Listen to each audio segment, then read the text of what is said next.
Hey there, welcome back. On this episode of the Mindful Money Podcast, I'm chatting with Manisha Thakor. She's worked in financial services for over 30 years. I'm just approaching 30, so you've got more on me. With an emphasis on women's economic empowerment and financial well-being, she's been featured everywhere: Wall Street Journal, New York Times, NPR, PBS, CNN, CNBC, Real Simple, and Women's Health. Today, her work focuses on helping individuals of all ages balance financial health and emotional wealth. Thakor earned her MBA from Harvard Business School, her BA from Wellesley College, and is both a chartered financial analyst, what we often call a CFA, and a certified financial planner, a CFP. The dual designation makes you one of the smartest people in the industry. But one of the reasons I wanted her on the podcast is she's the author of Money Zen, The Secret to Finding Your Enough. Manisha, welcome to the Mindful Money Podcast. Oh, Jonathan, thank you so much for having me. First, we're going to launch into this. I'm excited to have you here. Where do you call home, and where are you connecting from today? Well, at the present moment, I'm talking to you from Portland, Oregon. I split my time between Portland, Oregon, and rural Maine. And I'm about to move to Washington, D.C., and split my time between Washington and rural Maine. Why split your time in two different places? That's rare. And then why move from? It has to do with writing Money Zen. So I have always been completely obsessed with my career and earning money, which we'll dive into. But I have two nephews and a niece who I absolutely adore, and they are at an age where they still like adults. And they happen to live in Washington, D.C., and my brother happens to have a summer home in rural Maine. So I decided to buy myself places within 3 miles of each of their homes so that I can be an auntie extraordinaire. Wow, that's awesome. We'll get into a little bit about that too. But just before we go there, where did you grow up? I grew up in a small town in Indiana called Columbus, and it was a very interesting growing up experience. I'm mixed race, and it was a very white town. And back then, I was pretty dorky and didn't fit in with the cheerleaders and the cool kids. And so I'm not sure I have such fond memories of talking about that period, but it does very much play into how I ended up writing Money Zen to try and cure myself from the toxic mindset that I was living with. So, when you were young in Indiana, what sort of lessons did you learn about money and entrepreneurship? I learned positive lessons, which is ironic given what transpired in my adulthood. My dad, who's Indian, worked in finance and always treated my younger brother and I identically in terms of talking about money and teaching us. And I have a very vivid memory about age 11 where my dad sat me down with his HP 12C financial calculator and in a unique moment of father-daughter bonding showed me how to do future value calculations of what my IRA could look like at retirement if I saved my babysitting and lawn mowing money and it compounded at various different rates of return. After seeing those numbers, I was like, I'm all in. And my mom is a hippie, and she always, back before it was cool, had me playing with gender neutral toys and told me that money gives women voices Mm. and choices. And so I had very positive money influences growing up. Did you say 11? Yes. You were doing that 12C calculation when you were 11. So my dad did that to me when I was 9 and 10 years old as well. And I think that makes us very unique. I'm wondering if that set of calculations and you seeing the time value of money at that age sort of sets you on the trajectory towards investment management and this and the work you've done in investment banking and investment management years later. Without a doubt. I mean, it definitely got me passionately interested in the financial services world. Although, interestingly, when I got out of undergrad, this was back in the early 90s, where the trendy thing to do was to go into investment banking. They had these 2-year programs and they were feeders into top business schools. And so I dived into that world, and 6 months in, I detested it because I realized your job was to sit around all day until a managing director at 6 p.m. on the way out threw some work on your desk, and you'd have to stay up till 4 in the morning making PowerPoints. And this was back in the day when you looked for jobs in the newspaper. So I opened up the New York Times and looked at the job wanted section, and I found this thing called investment management. And so 6 months out of undergrad, I shifted into investment management, and I was hooked from the get-go, given the seeds that were planted when I was younger. One of my favorite sentences in the book, you write this, and I laughed out loud by myself in my office when I read this. You said in comparison to that 6-month period, you said the investment management vibe was a little less deathmatch and a little more professional tennis. And I love it. Competitive and demanding, but civilized.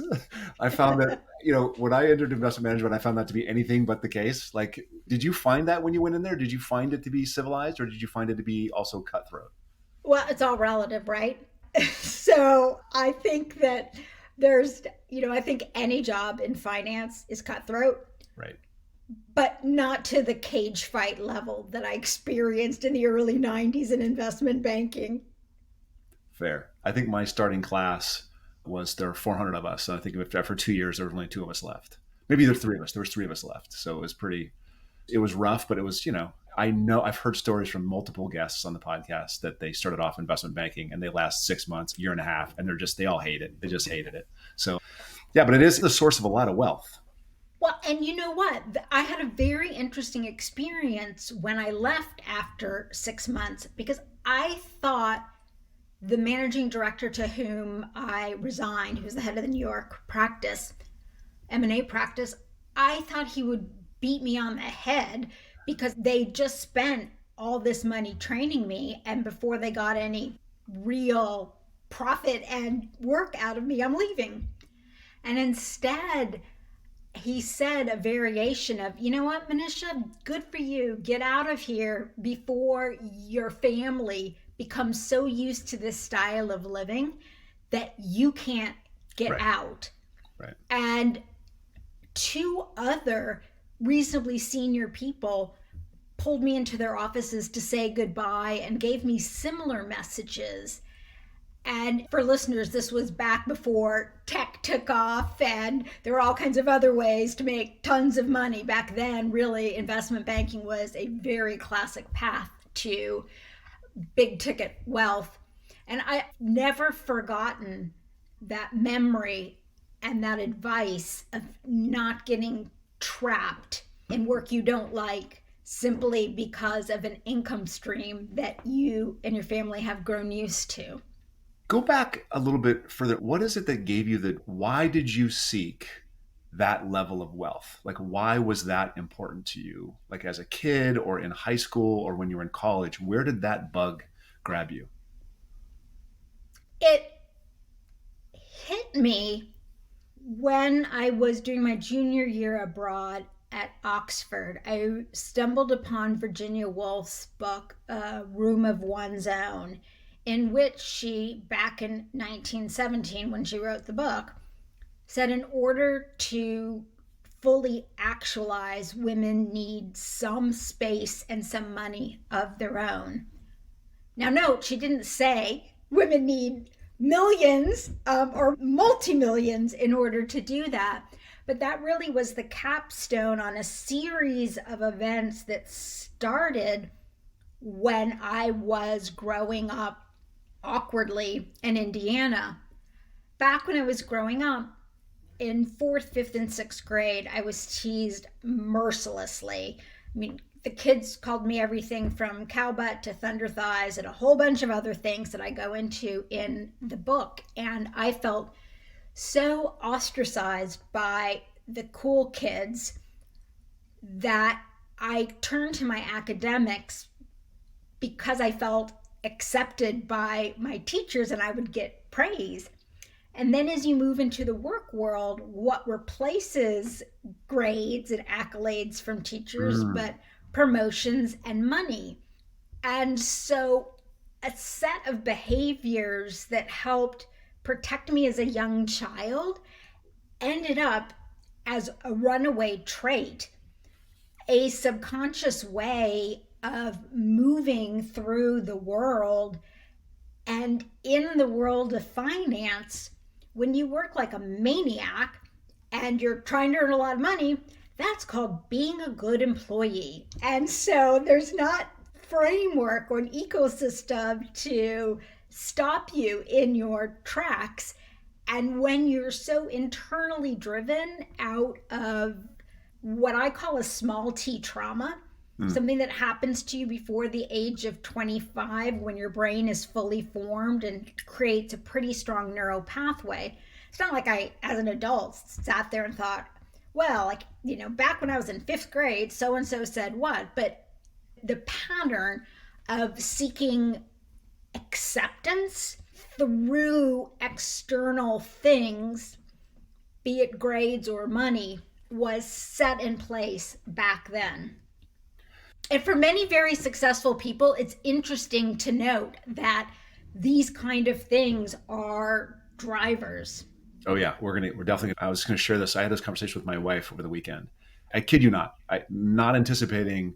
She has no idea about this interview or what we're going to talk about or your book or anything. So your book is so timely and it hit me personally. But this is the conversation I was having.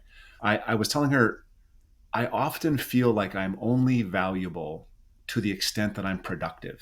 Like if I didn't work and produce, I'm going to say this, I wouldn't be lovable. Does that make sense to you? It absolutely does. And I cannot tell you, during the 2-year period in which I was researching this book, talking not just to academic experts, but to a wide range of individuals across careers and income streams and geographies and ethnic backgrounds, how incredibly widespread that belief is. And it's a very powerful and yet at the same time painful way to look at life. And I'm right there with you. Yeah. I mean, you just sort of answered the question, but do you see one of us might be different than the respectful gender? So I'm wondering, is this gendered at all? On average, is this a gendered issue? First question. The second question is, do you find it more concentrated in the West, or did you interview people that were, from India, Asia, other places, and they have a similar sense?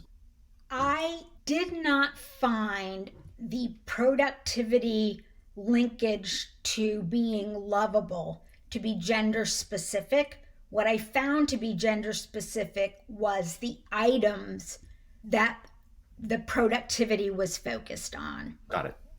So, one of the things I see a lot with career women is this feeling that they have to be not just the chief financial officer of their homes, but the chief cupcake makers for their kids, PTA events. And so that kind of drive.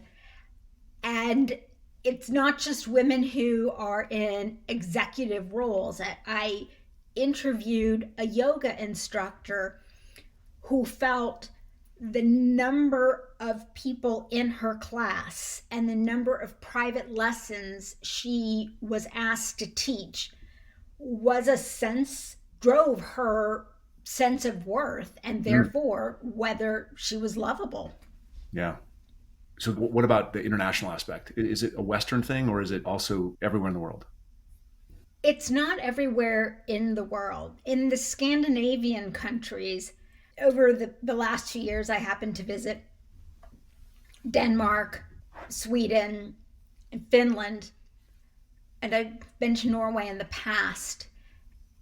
And one of the things about having widespread social safety nets and quite a bit of a tighter bell curve around incomes is that the emphasis on where you put your focus in life is not necessarily even 50-50 between work and all the other things. Maybe it's 40-60 between work and all the other things. I have found, however, and I can't speak to all other countries, but I can speak to what I've seen in India over my lifetime. And definitely when I was younger and we would go over to India to visit family and spend time, family was the dominant anchor. But thanks to this widespread advent of capitalism in India, I can tell you that there is a lot of the same dynamic occurring not in the villages, but in the cities.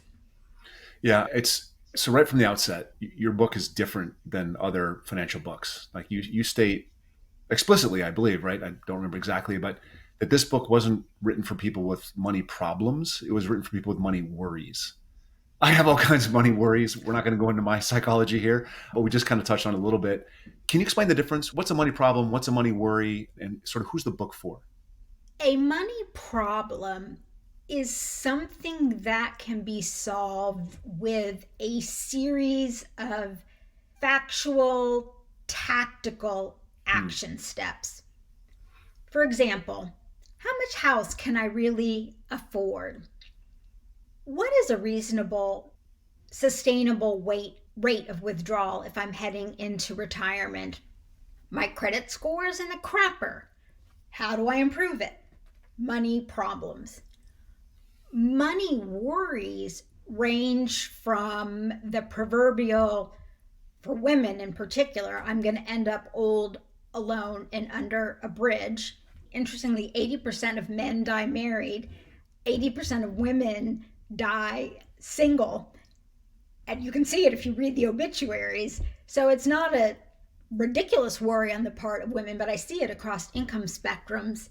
Many men or women who have more of a male outlook towards their work or are the co or primary breadwinner, that group worries that they won't be able to provide for their family. And it's not a number driven, it's a emotionally driven feeling. Yeah. And so when I talk about money worries are things that have emotional components to their solution versus purely factual, tactical. So it's not really finance at all. Like it's more, and I think you write about this in the book as well. You say something like money worries are a collective ache. Like I just said, the feeling you're never going to measure up. You're never going to be enough. You're never going to do, as well as you could. You're not living up to your expectations. These kinds of feelings. Yeah. And, you asked me who the book is for, and that plays right into this. The book is for anyone who has ever felt no matter how much I earn, no matter how many accomplishments I achieve, no matter how much praise I receive, it's never enough. Often because I feel like I'm never enough. Or the flip side, it's also for people who feel that the answer to anything that ails them is what society tells us, and that is more. Do more, be more, buy more. Those are the individuals who are struggling, I have found, with a painful never enough mindset. And it is people who want to step off that hamster wheel of that type of toxic thinking that this book is geared towards. Yeah.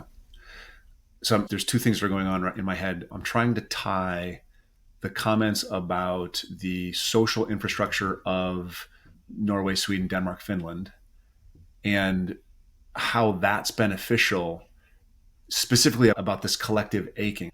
How does having a social infrastructure make me feel more lovable if I'm less productive? Do you get the question? Okay. I absolutely do. And I think it stems from the way in which our culture in the US, and now increasingly in some other countries as well, We've infected the world.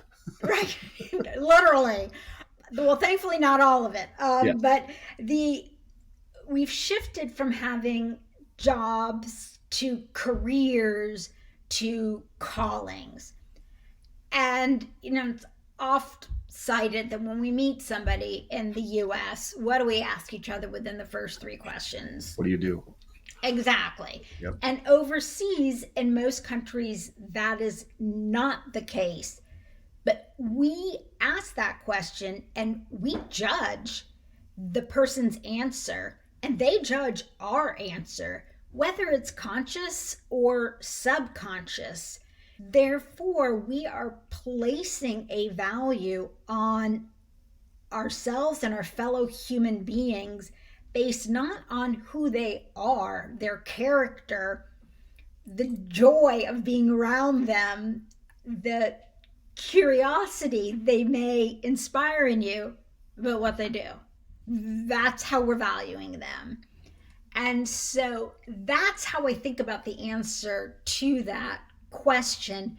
Whereas if we take the Scandinavian countries, and again, anytime you take a large population, there are always exceptions. Sure. But what I find is that because there are social safety nets, because healthcare and childcare, elder care, and education are not things that bankrupt you. You're not worried about those events bankrupting you. You are able to enjoy work for the sake of work. And of course, not everybody loves what they're doing for work in these countries, but you don't have to cling to them from a feeling of, oh my God, this work defines my very existence and subsistence in this world. Yeah. That's what I think is the difference. Yeah. I'm going to push back a little bit. And the pushback is, so the United States has, I think, 5% of the global population and produces 25% of global GDP. So one presumes that in that hyper productivity, I think we'll call it hyper productivity, yeah, there are new inventions that benefit the world, new medicines, new entertainments, new movies, new, sneakers styles, new energy sources, new that comes out of this hyper productivity that's a benefit for everybody, right? So can we have it both ways? Do you think we can have both the advancement of all the technologies and the things and be more about being and less about doing? Let me say that I am a total capitalist, yeah, and I think free markets are absolutely wonderful. But I do question whether the end outputs of our 25% of GDP that we're contributing is beneficial. And I'll just take one simple example. I've always struggled with my weight. Well, we are the world's dominant creator and seller of processed food-like products. Twinkie. We now have, exactly. We now have a global obesity problem that we have exported. Yeah. Is that productivity?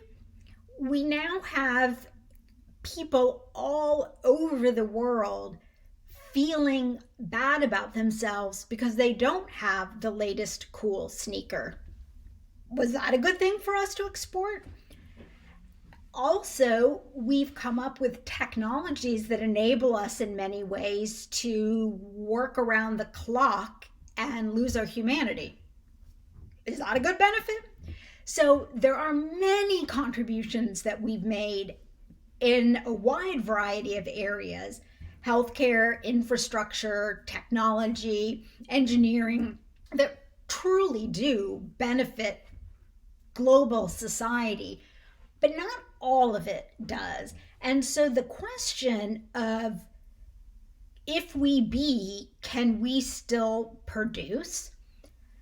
I think the answer is yes. And I actually think we will be even more creative if we work less. I have found that as I finally slow down and I've stopped working on the weekends and I give myself a mental break and I have a firm end of my day, I'm more creative. And that has been a huge surprise because for 30 years, I always worked on weekends. I never took all of my vacation and I always worked in the evening and brought work home with me. You just described me, so I now feel bad about myself. So just, I'm kidding. So the first half of Money Zen, you already mentioned this a second ago. The first half of Money Zen is about the cult of never enough, personal trauma, and the sources are personal trauma, counterfeit financial culture, hustle culture, and biology.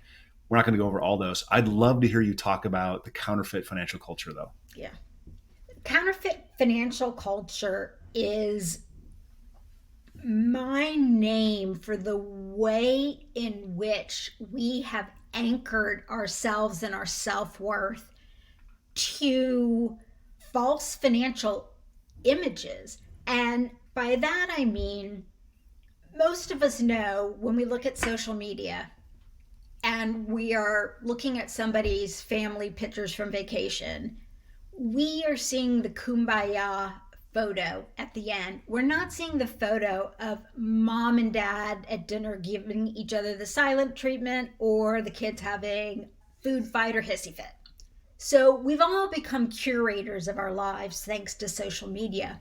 But much more insidious than this, I believe, is the way in which people are portrayed at every income level and profession in TV and movies in particular, that genre, though it exists somewhat in magazines too.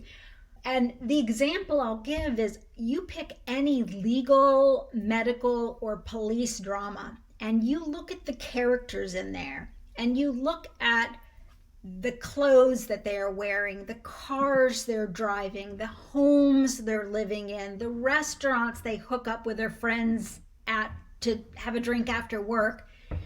I actually did some analysis on one character who's in the trending show on Netflix right now called Suits. It's a paralegal named Donna. And the fabric of the clothes that she wore was of such high quality. It was literally like jumping out from the screen, like, hello, I just came off the runway. And everything was exquisitely tailored. And her hair was perfect, her nails were perfect. And I added up what it would cost to live and groom and socialize in New York, where the show takes place, in theory. And you'd have to earn 30 to 50% more than what that position pays in order to live that way. And that is uniform across almost every character we see at every income level. So no matter what your job, when you see your job on TV, the image of that job on TV is wealthier than you have the capacity to reach. I have never heard of that before. That's incredible. It's shocking. And as I've mentioned, I've done this back of the envelope for a wide range of professions. And I'm hoping an economics PhD student will be listening to this and will write a thesis on it because it is exceptionally widespread.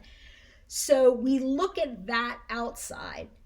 And then in our own neighborhoods, growing up, you tended to live in neighborhoods where people had similar incomes because you went to get a mortgage, you had to put 20% down. The banks kept the mortgages on their books, so they actually cared if you could pay it back. And so it was very difficult to live beyond your means. We didn't have easy access to credit 30 years ago. Getting a credit card was a much bigger deal. And so what happened was when you looked at your neighbors, they were pretty much living a similar life to you. But now we look at the neighbors and we're like, well, they can do that. Why can't I do that too? They're driving a Range Rover. I have I'm done with my minivan. I have a neighbor. I moved into this guy who lives across the street. He's a manager of, I think, of a brokerage complex in San Francisco. I'm not entirely sure. He has in his driveway, there's a Porsche, there's a BMW, there's a Mercedes, there's a Ducati motorcycle. And I'm just like, there's two people in the house, right? what are these cars for? Like, and he's out there washing them by, every single day or every weekend by himself. He's out there with his diaper and his what? Yeah. Anyway, it's a great couple, but yeah, I mean, right, the Yeah. neighbors are completely different. It's totally different. And I just, this idea that when we're watching ourselves on TV, or those people who are holding our roles on TV, and it's no wonder we all feel less than. Like every image of what we look at is more successful than how we feel. That's amazing. Correct. That's a great insight. Correct. How does that tie in with, you talk about Thich Nhat Hanh and Tara Brach and the idea of hungry ghosts? I love that idea. I studied Buddhism. I still meditate and all this, but I studied it seriously for like 3-4 years, so I get it. But explain to other people, what's a hungry ghost? In lay language, the Buddhist concept is that amongst us walk hungry ghosts who have distended bellies because they're so starved for love and recognition and acceptance, but their throats are as thin as a needle. So no matter how much of that they receive, they can never fill the hunger. And I would argue that we have a whole heck of a lot more hungry ghosts running around as a result of these factors that I talk about in Money Zen than we have had in any point in history. It is human nature to compare ourselves to others. Yep. It is human nature to want more than what we have. Purpose of all religions is, in some sense, to tell us to be present, to feel we have enough, and to give and be charitable to those who have less than we do. But the other forces we've discussed here are so strong now. Yep. That we have an army of hungry ghosts. Yep. And we're all moved in that direction. So this second half of Money Zen is dedicated to sort of developing your framework, which is the financial health and emotional wealth equals Money Zen. Can you walk us through that? Sure. Money Zen is the end place that I'm hoping readers will find themselves.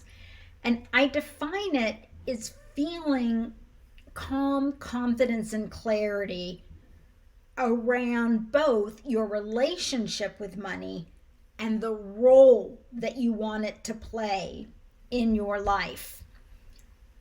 And what I've observed is, for those of us who are trapped in any of the different layers of feeling like it's not enough and we're not enough, oftentimes we are focused on generating financial wealth, thinking that is going to solve the problem, as opposed to optimizing our financial health. And I'm certainly not saying that money isn't important, because if you don't have money, that's horribly stressful. What I'm saying is, and this has been now coming out more and more in the research, is that, well, let me backtrack a little bit. You and I have been around when the study came out that said $75,000 is what you need in order to be happy. Anything beyond that doesn't make you happier. And people on the East and West Coast are rolling their eyeballs like, what planet do you live on? Like, my family can't. So the original author of this study teamed up with some folks at Penn, and they went back and revisited. And obviously this study came out a long time ago, so we'd have to inflation adjust the 75,000. But what they found was, yeah, the study was wrong, but not because the number was wrong. It's because there is a level of income that varies for all of us. You can't put one number on it, but there's a level of income, which I would define as financial health, that earnings beyond that do not increase your life satisfaction unless you have a base layer, what they called well-being and what I call emotional wealth. And that really is the crux of it. It sounds simple. Now, identifying what is the right level of financial health for you is something that often requires working with a professional because there are some factual answers to that. It can be a money problem, but it also can be a money worry in terms of thinking about the role that you want money to play in your life. And my argument is, if you focus solely on financial wealth, which is something that I did, the financial services industry, when you work in it, encourages it.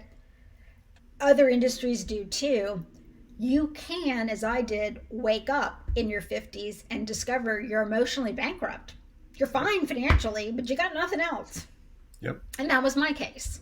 It sounds like, and let's see if this framing works. It sounds like money is necessary but not sufficient to increase happiness, whether it's exponentially or in a straight line. You have to have a baseline of emotional well-being that is necessary and sufficient, right? So that's the thing that drives your exploding sustainable happiness.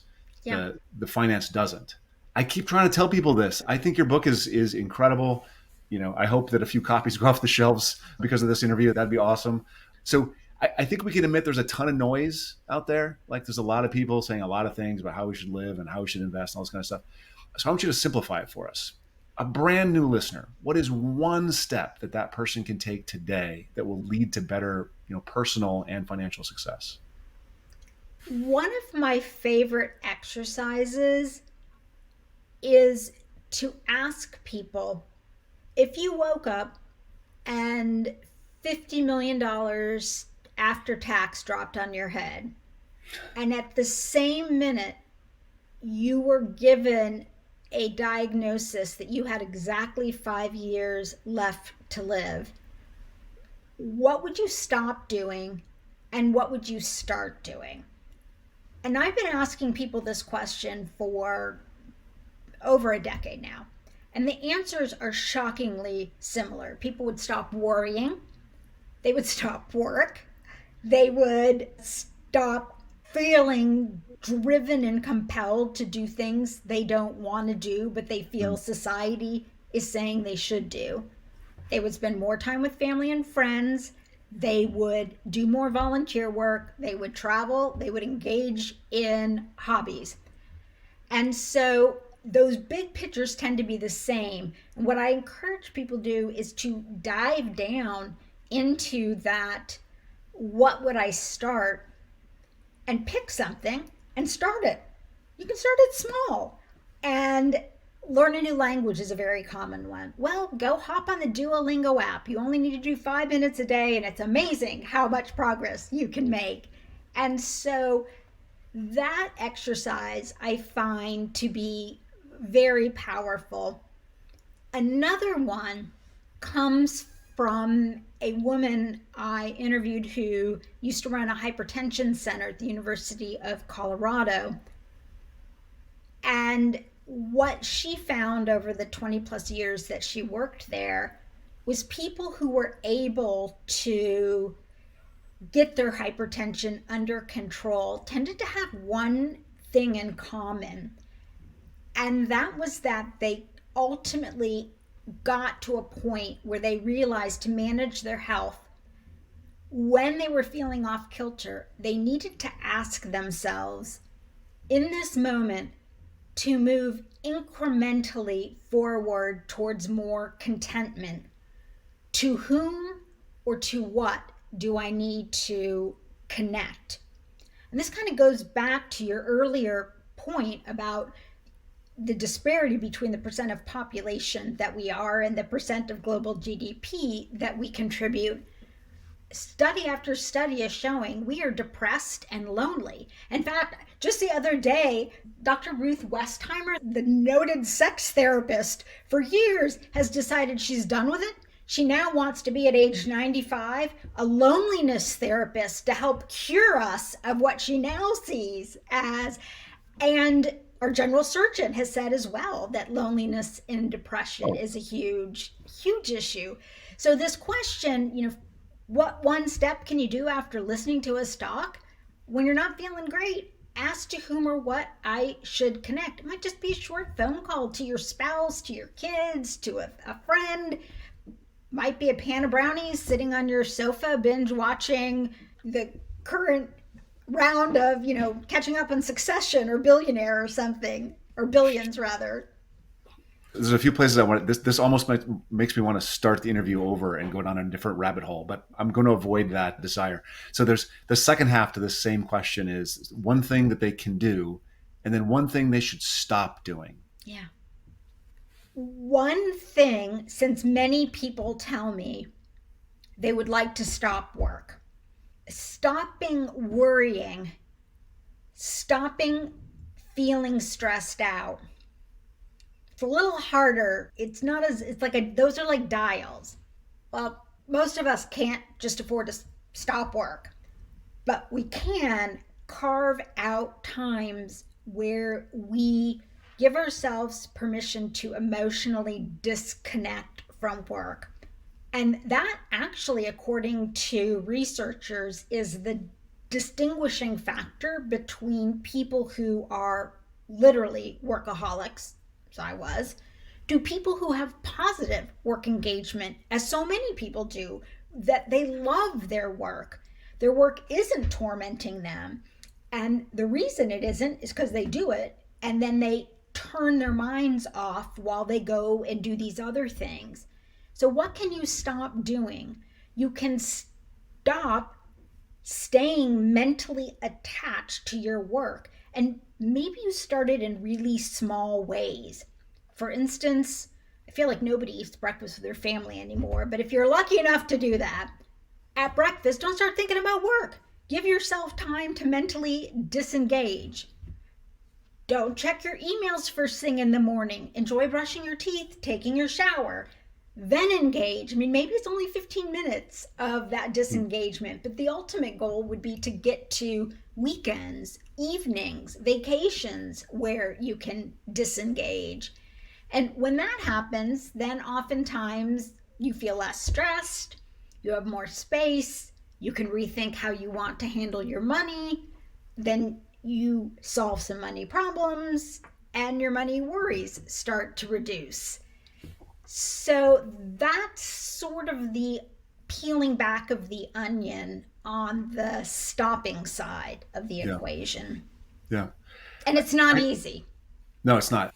So whenever we talk about work life and unhappiness or the sense of value we get from the work or any kind of these conversations, I always, as I'm thinking, you just dropped us that you get 50 million bucks and then a 5-year, sentence, basically. The thing that my brain went to was I would do pretty much exactly what I'm doing, which is working way too hard. Like I work a lot of hours, but I love this stuff. I love doing these podcasts. I love talking about money. I love, helping clients with things. I love writing about it. I got another book I'm working on. So I think I must have won the lottery in terms of figuring out what I'm good at, what I enjoy, and what is, provides me compensation. Like I found the thing. I wonder, just within your work, have you run into many people like that? Are there people that would work more if they could, if they had more time? They love doing it. They make good money. They're happy with what they do, and they should. Or am I like, do I have rose-colored glasses on? Well, I mean, I would argue Taylor Swift and Travis Kelce right now both love their work and spend a lot of time on it and are having no difficulty finding some time to fall in love. So I think you can do both. I would ask you, how else do you what else is bringing you joy in your life? Because I would argue whatever that is what's fueling you to be able to extract that joy out of your work as well. So multiple sources of joy are important. You can't just have one source of joy. Fair. Just before we wrap up, I want to ask you just a couple more personal things. Is there anything that people don't know about you that you want them to know? Maybe you've told them and they forgot, but is there something that's really important to you? Yeah, there's something that I'm starting to talk about now that I am in a different stage and I'm no longer in a corporate environment. I work for myself. I'm bipolar 2, and I was not diagnosed until I was in my 40s. And part of it was because when you're in mania in financial services and you're working around the clock. Once again, good employee. And when I would fall into these really depressed states, I assumed it was because I'd been working so hard I'd hit the wall. Also because when I would bring it up, I would bring it up to a my general practitioner who often most GPs are not trained at least up into maybe the last couple of years to even think about mental health issues. Right. I look back and think, dear Lord, look at what I accomplished without a proper diagnosis and without being on antipsychotics as I am now. And I think my whole world has changed now that I have gotten help. There used to be static in my head all the time that I was fighting against. And so, one of the things that I am striving to do in this next phase is particularly amongst financial professionals to talk about mental health because many of us are afraid to reach out and certainly to talk about it because then our clients will think, well, I don't want a crazy financial advisor. Yep. I was on a panel last year for Wealth Management Magazine. Two people on the panel had suffered multiple diagnoses of cancer and had beaten it and come back and beaten it and come back. One guy had serious mental health issues, coming out of childhood trauma and some other things. Mm-hmm. And I had recently lost my brother, so I'd gone through a trauma. And so and the crowd, there's like 700 people in the crowd, and every single person was like, that was the most important, all financial services people, that was the most important panel we saw at this conference because we do not give anyone, but especially financial advisors and the financial world, space for their mental health issues. So that's huge. Right. Thank you for sharing that. That's a big deal. If you could go back 30 years, I know that the advice is going to be, I should do this earlier, and give yourself one piece of advice, what would you say? Without a doubt, treasure friendships and don't make them transactional. So easy in the business world to have transactional friends and you move to the next firm, the next place, you stay in touch with them for a year on LinkedIn, and then they're gone and you move forward. And I look at people who have 20, 30, 40-year friendships and they are bursting with emotional wealth. So that is something I deeply regret that I did not do. And in this stage of my life, I'm trying to make amends and see who will take me back. Oh, many people will take you back. Come on. I discovered the same thing after my brother died. My whole social circle, he died just at the end of the pandemic. So my whole social circle became my brother and his family. Yeah. And there's people that, I used to hang out with 15 years ago that showed up as his services and were around, but I wasn't really connected to. And so I've rebuilt those relationships. So that's really, really important. I totally agree. Tell people how they can connect with you, find your work. What do you need from them? I like to keep things simple. So my entire life, everything about the book, me, previous books I've written, live at moneyzen.com. And the one thing I could use desperately from anybody who reads the book and enjoys it is a short 2 to 3 sentence review on Amazon. Apparently, the way the algorithms work, if you don't have enough reviews, you don't fall into the, if you like this, you will like that. And I am woefully far behind. I had no idea how important those reviews are. So it takes less than 5 minutes, and I would be so grateful. I'll do one myself for sure. And anyone listening, please do it as well. Definitely get the book. Manisha, thank you so much for coming on. This has been enlightening. I'm glad to have met you. I thank you for coming on the show. Jonathan, thank you for your incredibly insightful questions.